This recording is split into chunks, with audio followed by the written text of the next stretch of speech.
These are in listen-only mode. Well, good afternoon or good morning, depending on where you're located. We appreciate you taking the time to join us for our discussion today, Rebirth of a Brand, how to stand out in a crowded, mature, and slow-growing market. Before we get started, I'd just like to do a couple of housekeeping steps here. Everybody will be muted for the length of the discussion.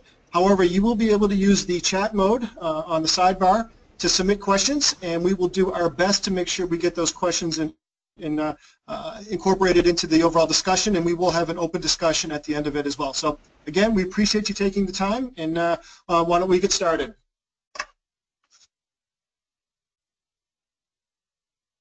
A little background on Optimal Strategics Group. For those of you who are not familiar with us, OSG, we are really built around behavioral analytics and cognitive analytics. Our whole focus here is really on customer centricity. Now, what does that mean?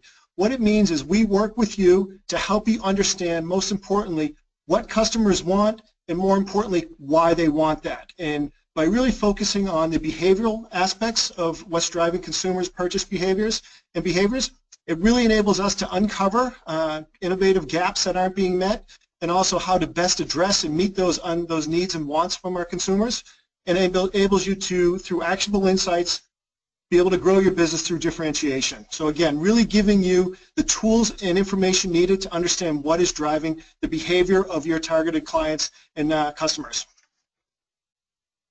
A little bit background on OSG. I'm not going to spend a lot of time on this because I will send the deck afterwards, but the company's been around for just under, just not even quite a decade yet.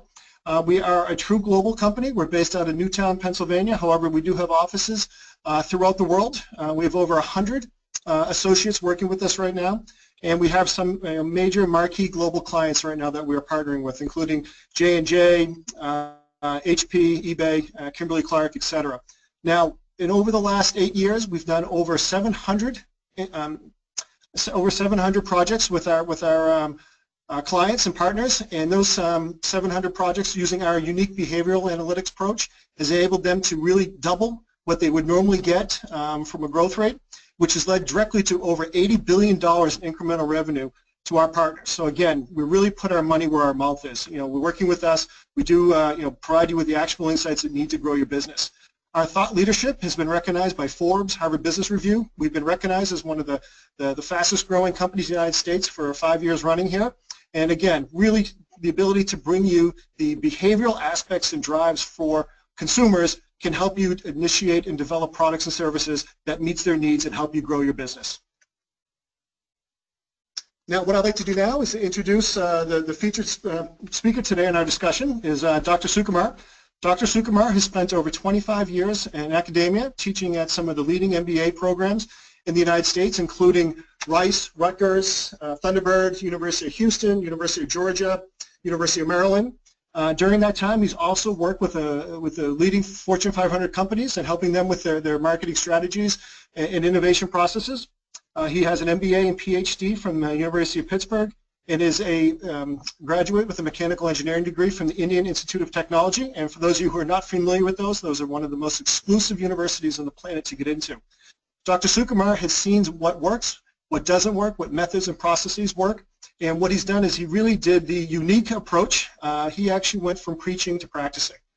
So again, less than a decade ago, he decided to go out and start OSG, really looking at the programs and processes that he's identified that work and are driving the needle from a business growth, and has been able to build OSG into the program and company that we are today. And I'm actually very proud to be part of the team here. So what I'd like to do is introduce Dr. Sukumar. Thank you, John. I appreciate the introduction. Great. So today's discussion, again, we want it to be a very interactive discussion. And what we did here is we looked at a unique challenge, a unique situation that we had that was really relied on our behavioral analytics aspect. We had a large multinational company, the major player in the category.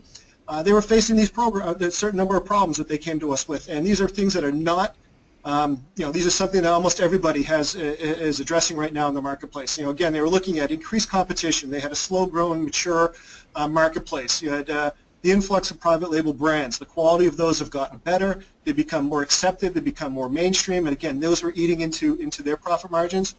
They were getting increased reliance on promotions. Obviously, when you do that, that's not a treadmill that you want to get onto. And one of the other things is, again, with being a very large multinational major player in the category, they were not nearly as nimble as some new competitors that were coming into the category, who were coming in with enhanced products and were starting to eat into their market share as well.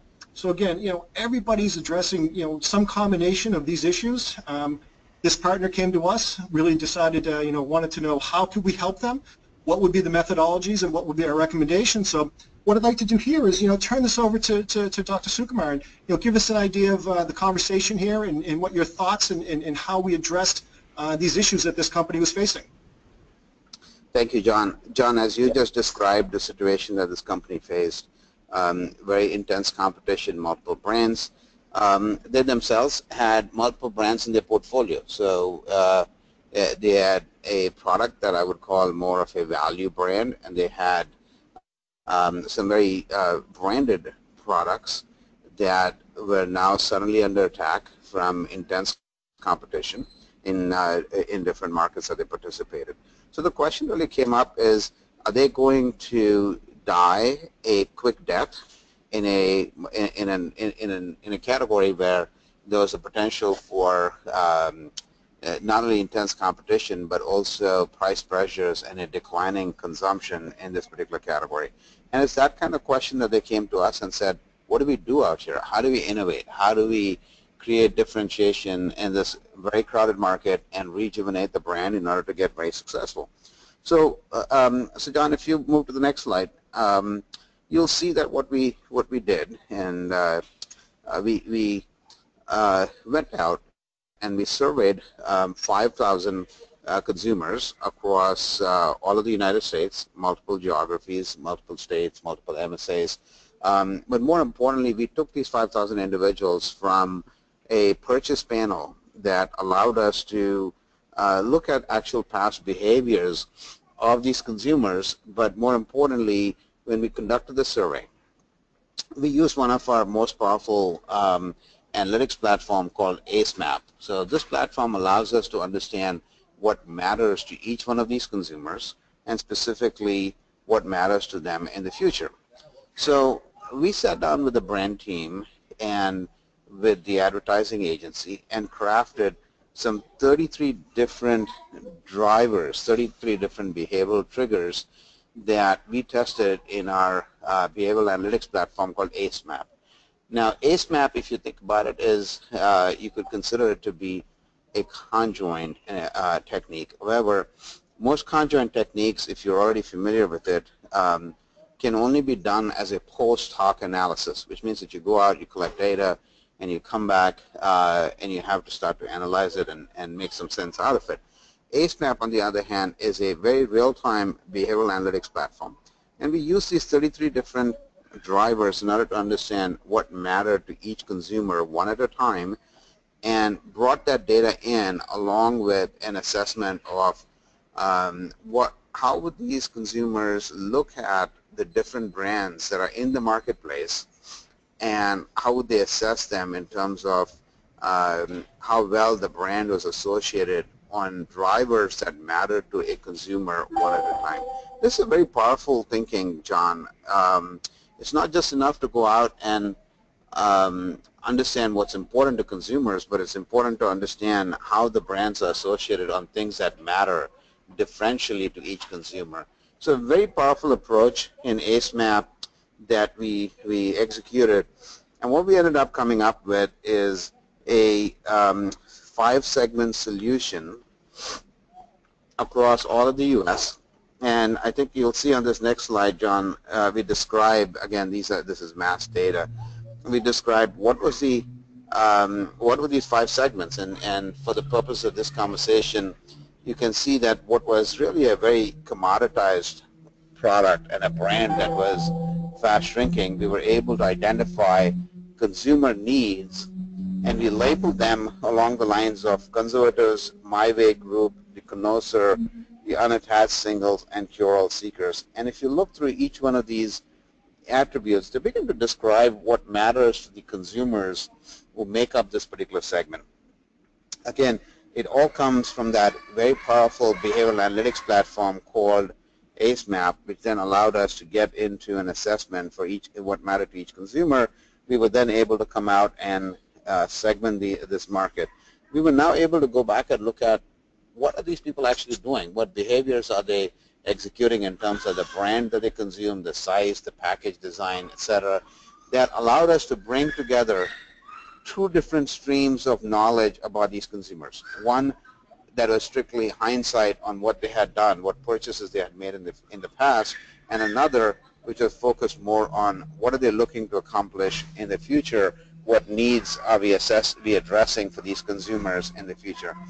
The end result of this, John, if you turn to the next slide, allowed us to take each segment and assess what are those brand pillars that mattered to the consumers in each segment. So as an example, John, we show you here 4 key pillars that allowed us to say what mattered when consuming in a particular segment. So this particular segment, as an example, we saw the things that mattered to these consumers could be laddered up into 4 broad pillars, and we labeled them affordable convenience, a considerate brand, the healthy choice for you, and unmatched expertise in delivering product performance.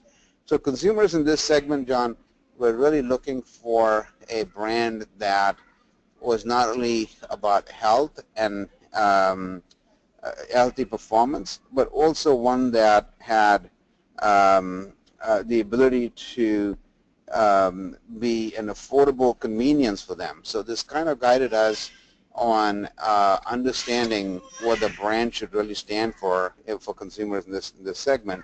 It allowed us to define the value proposition, but more importantly, gave us guidance on what kinds of measures should go into the positioning of the brand. So, John, this was the basis. This was sort of, for every segment we were able to assess the value proposition and positioning based very heavily on what those behavioral triggers would do for consumers in terms of increasing their consumption of the product and their relationship to the brand in that particular segment. This, John, became sort of the pillars. If you look at the next segment, next slide, this became the pillars of what allowed us to start assessing the kinds of offers we could make to consumers in each segment and how much uptake and how much volume we would be able to get if we tweak the product offerings in that segment, if we tweak the brand positioning in that segment. It started to give us a good assessment of the share of volume that the different products as well as the new products we would offer would begin to get. John, let me pause here. I want to make sure that we mapped out a clear process from starting with a household panel of 5,000, understanding what mattered to them, understanding what is important to them through this ACE map behavioral analytics platform, marrying with it the past purchase information, and being able to then segment the market on some very powerful data about what behaviors people exhibited in the past and what triggers would allow us to address their future needs. So let me pause here and see if you have any questions, John, for me on the approach we took and how we designed the brand positioning and the value propositions. Okay, that's great. This is extremely informative. Actually, matter of fact, we do have a couple of questions. The first question coming in is, great, this is a great question. This really is relevant in this category. Is, the question here is how easy or is it possible to include or merge third-party data into this platform, i.e. a Nielsen or any type of a volume metric? John, that's a great question. It's always very difficult to work with a third party and particularly with some of the big players like Nielsen and IRI. However, in looking at the approach we were taking and working very closely and collaboratively with our client, Nielsen was very understanding of the approach we were taking and worked very closely with us in providing us access not only to the historical data on these consumers, but also to helping us conduct the survey using our behavioral analytics platform called AceMap. Great. So the program is flexible enough that we can bring in third-party sources and incorporate that in a seamless methodology? Absolutely. Great, great. Okay, we actually have one other question here, and this question here is, okay, what type of a sample size do you recommend for a behavioral segmentation to really get the insights that you're looking for? So John, in this instance, our client had, as I said, a portfolio of 7 different brands. In addition, a value brand as well. And what we really wanted to see was that the portfolio brands were very regional, and we wanted to get a good understanding of the segments and how big these segments were within each one of the different geographies. As a result, we chose to go for a fairly large sample size, and as I mentioned here, we took a sample size of 5,000. Now, John, I'm sure you're familiar with this in all market research projects, that when you're dealing with consumers, the cost of the sample is not extremely prohibitive, and so having a larger sample is actually a lot more beneficial than having a smaller sample. Now, if you were a company that didn't have so many different brands and geographies, I might have even suggested a smaller sample size like 1,000. Let me give you an example. If you were in the energy drink market and you had a single brand with multiple SKUs, I may have recommended that you only go with a sample size of 1,000, 1,500. In this instance, because we had these regional brands and we had to look at the entire portfolio, it only made sense to take a much larger sample. Excellent, excellent. Okay, I think that's probably going to be it for the questions. What I'd like to do is we just have a couple of other slides here and just love to hear your feedback on it. On this one here is, again, after doing the study, we did understanding some key drivers that with our client here, and again, they just led into innovation among these different topics. So if there's anything you'd like to add on this, Doctor, that would be fantastic. Yeah. So John, I think you can see that the key drivers and understanding the positioning became the platform around which we were able to start to look at how to message and the design of the messages. We were also able to use various promotional triggers that were there in the behavioral analysis that we had done. We were able to look at those promotional triggers and start to design promotions that were unique and targeted to each one of the segments. And finally, the platform and the plethora of information that we had collected about what mattered to consumers in each segment allowed us to start designing new packages, new product SKUs that would help keep the brand alive, that would help create new life in the brand and begin to make success happen in a market that was otherwise looking like the lights were going to get turned out very quickly if something had not actually been done. Excellent, excellent. And then the last thing we just want to touch base on here, this is just more of an example here. This is a couple of years old, but what we're showing here is these were brands, these were new innovative ideas that came into the marketplace. They came into crowded, mature, and slow-growing categories, and through being innovative, through identifying gaps that are that were not being met, we're able to have a tremendous amount of success. So, Doctor, you probably agree with me, but these are the type of insights and actionable insights that we would be able to provide you in your own product development. Absolutely, and I think it all comes from a single integrated set of facts, a single integrated set of knowledge that is driven by what matters to your consumers looking forward into the future, and how you might be able to change past behaviors into helping build a brand and a portfolio of products around a particular brand, and bring together not only a very sound messaging and positioning platform, but also, as you pointed out, a plethora of innovations that were launched subsequently for this particular case study. John, I have to tell you that it's now been 4 years since the completion of this work, and our client continues to leverage that particular piece of work that we had done. For them, it's a single most valuable set of insights, and the segmentation is so robust that because it is based on behavioral triggers and behavioral drivers, that segmentation lives a good solid 4 to 5 years before you have to recreate or before you need to understand that the market has shifted considerably. The client continues to leverage it, and the client continues to innovate because there's so many ideas and so much of guidance based on consumer outcomes and what behavioral drivers that we are trying to address, that it has been a very, very successful engagement for the client as well as for us. It has led to considerable amount of growth.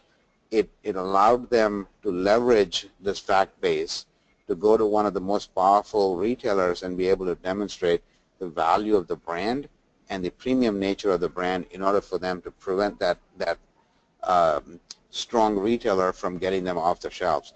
That is the kind of integrated fact base that we generated for our client, and the value of it has just been immense and has produced the great outcomes that we were looking to deliver from them.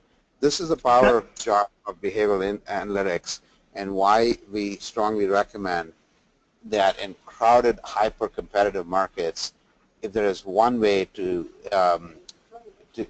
help rejuvenate the brand, that best way is going to be to understand the behavioral triggers that matter most to your consumers.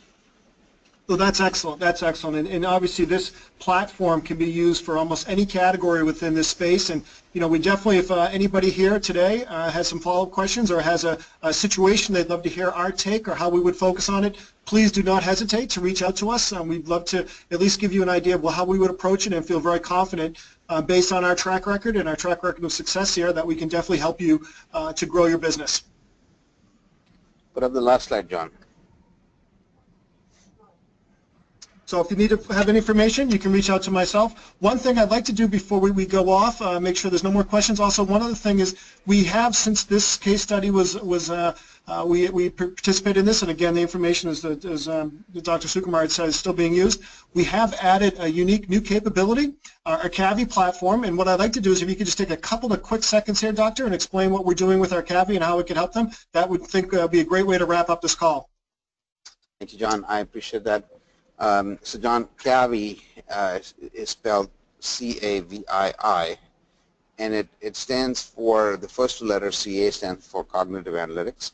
The next two letters, VI, stand for value inference, and the last letter is about intelligence. And John, what we are doing here is a big data platform that allows us to accumulate what consumers are speaking about our clients' brands in the social media.